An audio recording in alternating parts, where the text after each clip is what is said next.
这也太漂亮了吧，洋娃娃。スケートやってるんだね。ああ、名古屋は盛んだって言うからね。どうしたの？今司くんっぽいのが。あ、これ名古屋の大会だよね。司くんは横浜でスケートショーの仕事で頑張ってるって。でも司くん？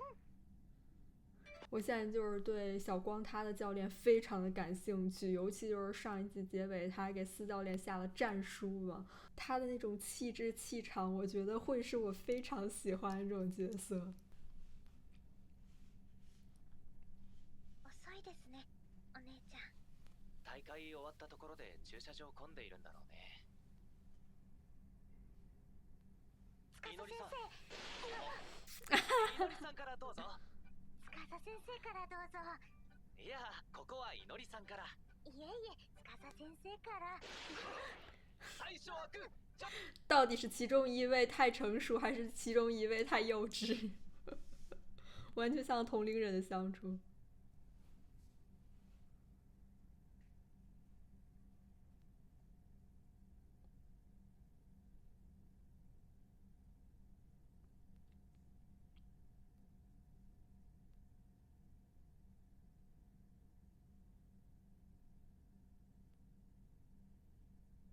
他真的很拼。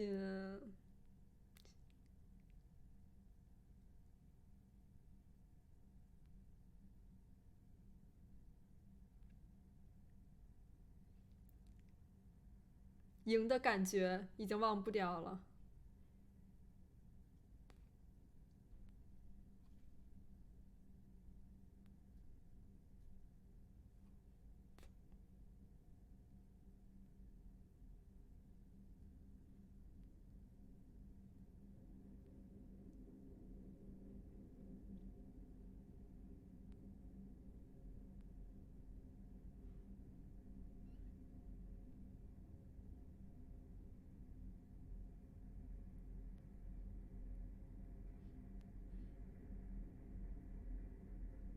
反正就算有挫折的话，司教练也会继续陪伴着他的。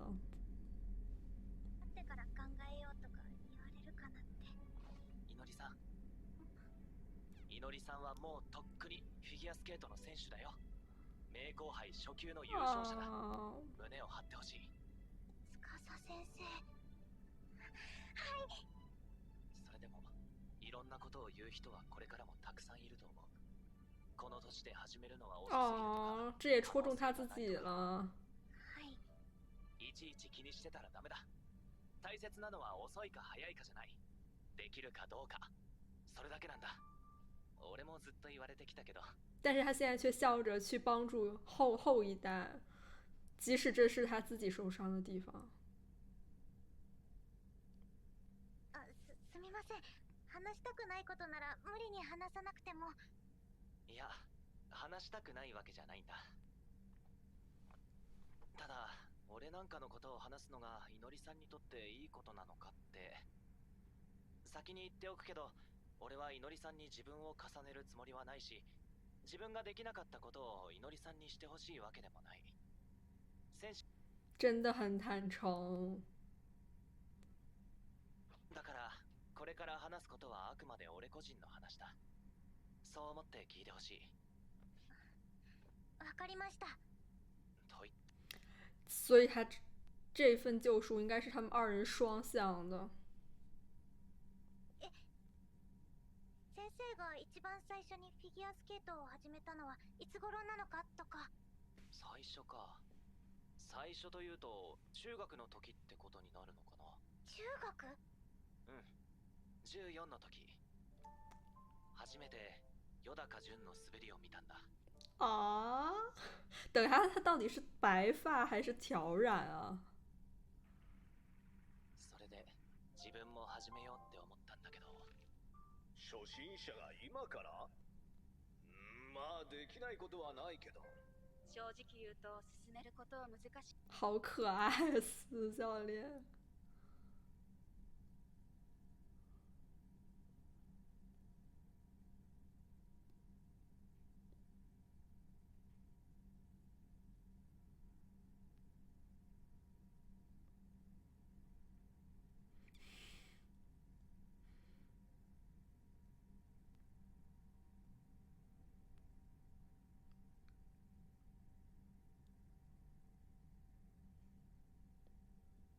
他果然很适合当教练呢。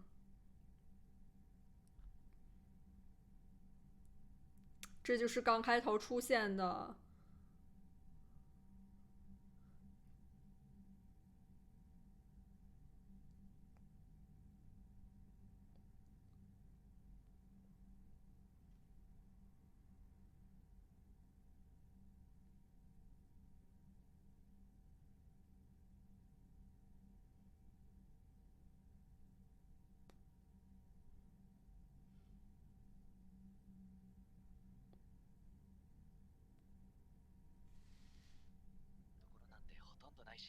金額的にも無理。ただバイト代で団体のスケート教室には通えるようになったんだ。それで選手に？そのつもりだったけど、俺が入れたのは他自己赚的资金来培养自己的兴趣爱好呢。一生懸命やっていた。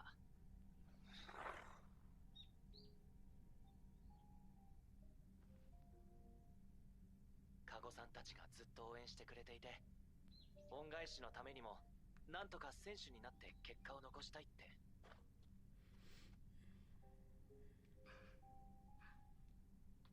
も経験もないクラブに通っていない人間がとても太刀打ちできる世界じゃなかった。カゴさんはそれでも援助を申し出てくれたんだけど、今からじゃとても無理だと思った。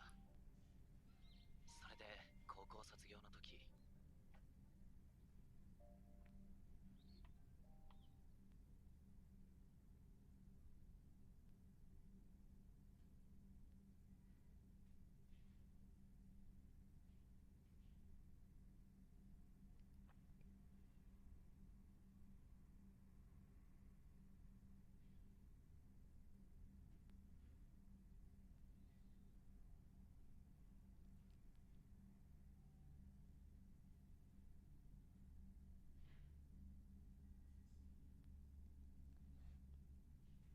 音乐也变得欢快一些了。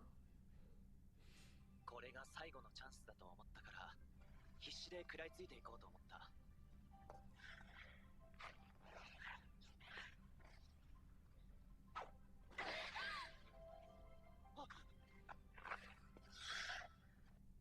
双人环应该比单人要难太多了，完全是合二为一的一个状态才能滑好。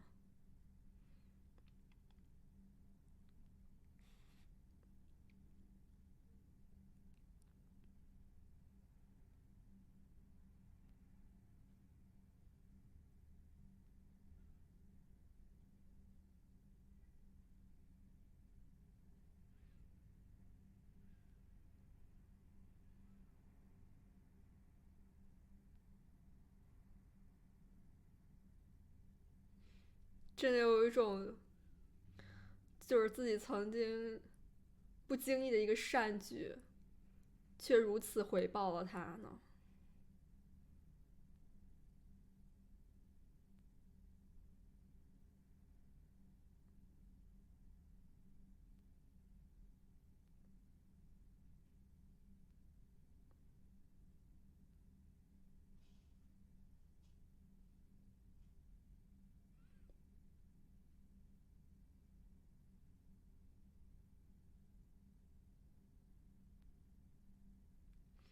也太好了吧！司教练也很幸运。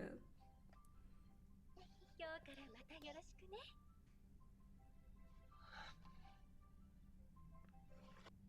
我就喜欢看善人有善报。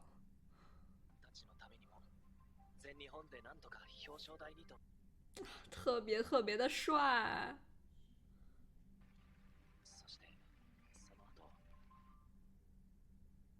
啊！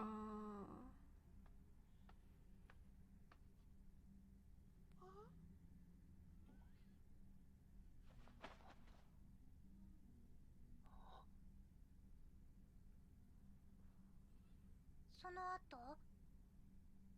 いや、他没有把这种沉重的事情跟孩子说吧。ひとみさんに呼ばれてこっちに来て、いのりさんに出会った。じゃあ私が先生の最初の生徒なんですか？俺、行ったことなかったっけ？なんかちょっと嬉しいです。そうだ、さっき俺が言おうとしてたこと言ってもいい？はい、何ですか？二人でちゃんと喜ぼう。え？初級だって優勝は簡単にできるものじゃない。いのりさんはすごいことを成し遂げたんだ。もっと二人で喜んでいい。喜びの出来栄えって GOE プラス5を出すくらいの。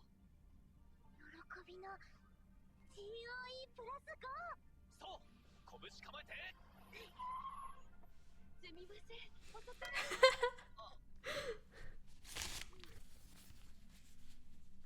特别特别的可爱。また今度で。我就负责看着他们俩开心就行了。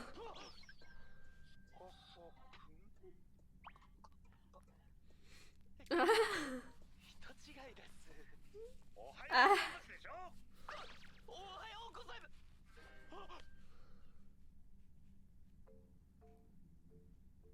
名古屋でコーチの仕事？はい、まだ駆け出しですけど。なんで連絡くれなかったの？近くなのに。いや、その連絡先わからなくて。送ったでしょ、住所も電話も。あ、スマホを落としちゃいまして。好可爱啊！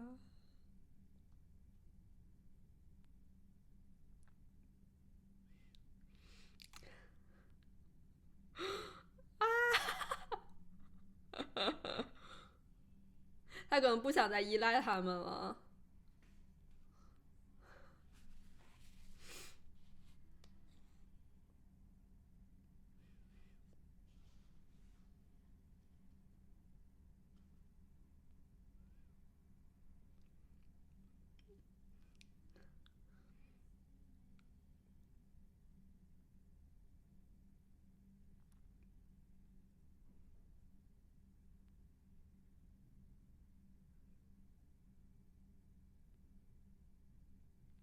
完全不会说谎的。なんで連絡しなかったの？それはカゴさんたちは他人だし、頼る理由もないし。啊！他人だって。足触った。求求去洗手。とにかく迷惑かけたくないんです。迷惑？誰が？迷惑でしょ。何の関係もない赤の他人を居候させるなんて変です。おかしいです。ただでなんて言ってないだろ。前みたいに陽の身の回りの世話をしてくれれば。あんなお手伝いだけで全然割に合ってません。割に合うか合わないかを決めるのは僕だ。僕がいいって言ってるんだから。陽さん、何頼んじゃってんの？絶対食べられないでしょ、こんな量。いちごが食べたかったんだもん。ならいちごだけを頼みなさい。しかも何？あ2人だけ残ったお寿司。ってあんたもかよ。一模一样。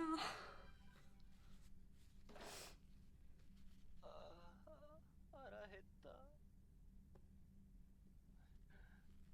結局。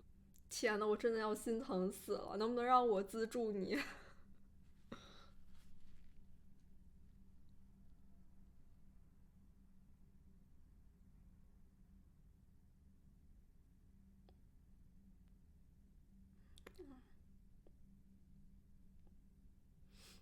都是训练的痕迹，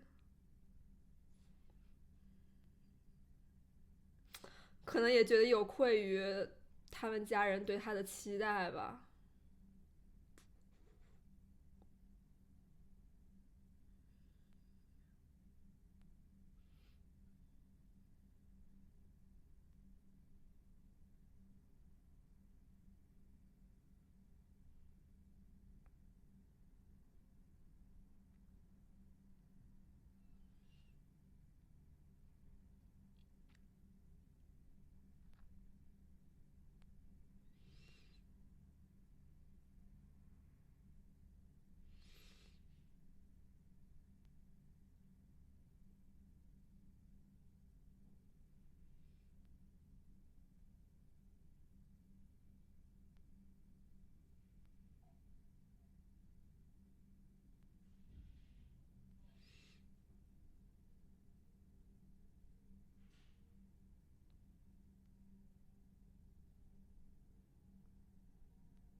司君はさ、なんでコーチになったの？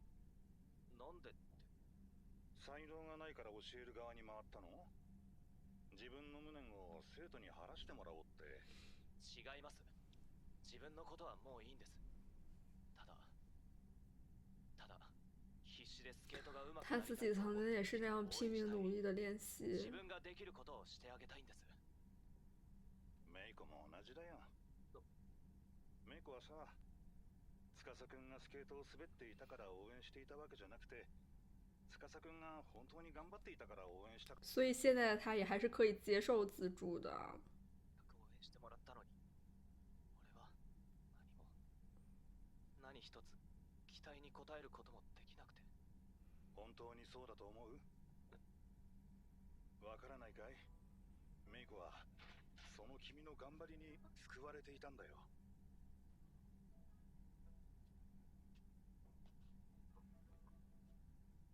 メイコだけじゃない。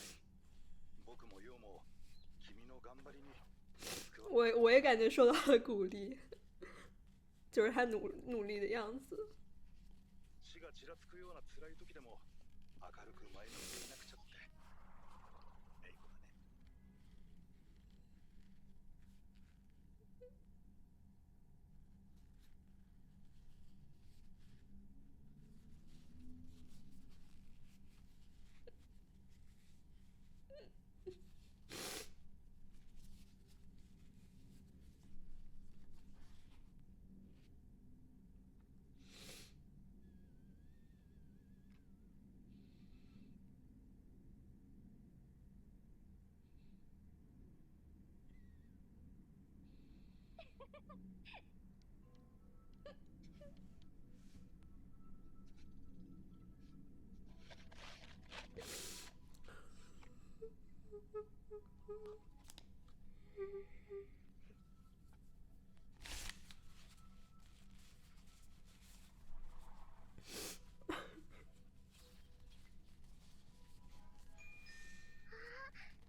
司君こっちに来るって。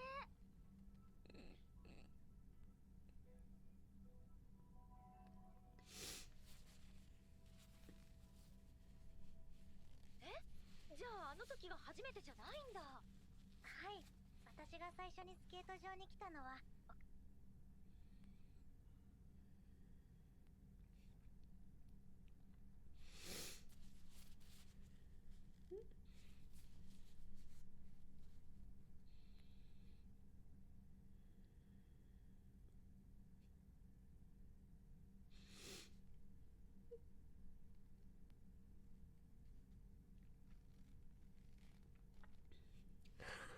そんな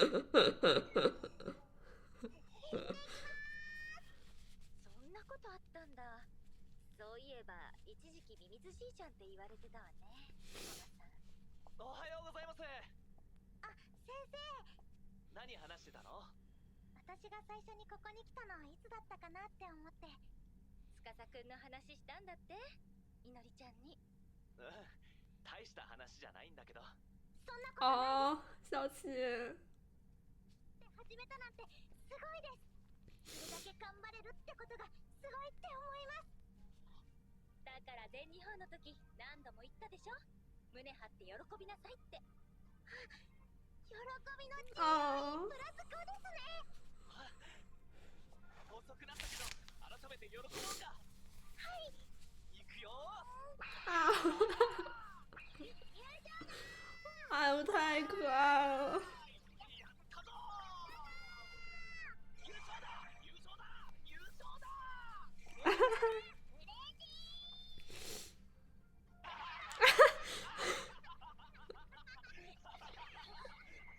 こら、リンクサイドは走らない！救命！司教练感觉直接年轻10岁，可还行。我好喜欢就是这集的文戏啊，真的是完全戳中我心里了。尤其是司教练，他明明就是看上去是如此的开朗活泼，充满着能量，但是他其实也有着非常多就是自己曾经非常艰难的过去吧，打好几份工，然后呢就是为了赚钱，能够培养自己的爱好，能够养得起自己的爱好，然后呢也是在就是一些间隙的时间一直在不停的练习。我真的很喜欢他在草坪上独自在那里做动作的时候，我觉得我也有被鼓励到，就是看到这样努力人的身影，真的就会就是心里都是暖暖的。而且我特别欣慰，就是他将这些就是在外人看起来会是非常艰难的这些经历都自己消化，然后呢永远面对自己的爱好是如此的热情，对自己帮助他人的这些举动，不管是他没有做教练之前还是做了教练之后，他都是把自己最正能量的一面就是奉献出来，并且他自己还只会觉得这些曾经的过往是一些不值得一提的小事儿。我觉得就像小琪这集最后结尾给他的这些肯定一样，他值得被肯定，他值得被认可，他也因此值得受到加护他们家的这个资助和帮助的。他对自己的要求总是很高，并且他也不愿意去辜负任何人的这个期待吧，他从来没有把这些人能给予他的善意当做理所当然，总是那样认真的对待每一件事情。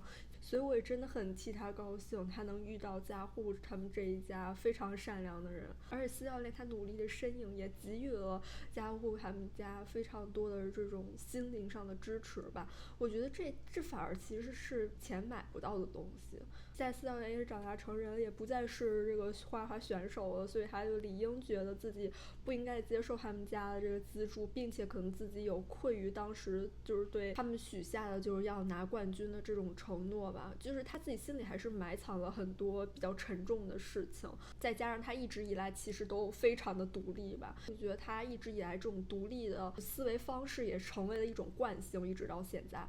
就反而更会习惯性的对帮助说不，习惯性的什么都自己扛，然后会越来越将自己这种努力汗水也当做是理所当然的事情。所以说小齐或者说是其他角色他们对于司教练的肯定其实真的就是非常重要，虽然道理很简单，不管任何年纪人都需要这样子的鼓励和肯定啊，就从他人嘴里说出来就是不一样啊。突然让我联想到了什么，就是在《教母芙莉莲》里面就有一集芙莉莲的回忆吧，算是芙莉莲她就是病倒了，然后辛维尔她在旁边握住她的手，然后说不是只有小孩才需要这种心灵的支柱。也像是在那一集就是 Stark 他也说过嘛，没有人会因为这样受到他人的支持而感到不开心的，其实都就挺启发我的。因为就是在我们这种教育中，其实很多的鼓励什么的就看得不是很重吧，很多时候都是认为这样子为了比赛为了考试拼尽全力不断的努力是非常正常非常理所当然的事情。所以我也觉得就是在未来如果我看到了这样子努力的身影，我觉得我也不想吝啬我自己就是鼓励的话语吧。那这期节目这样结束啦，我们下期再见啦，拜拜。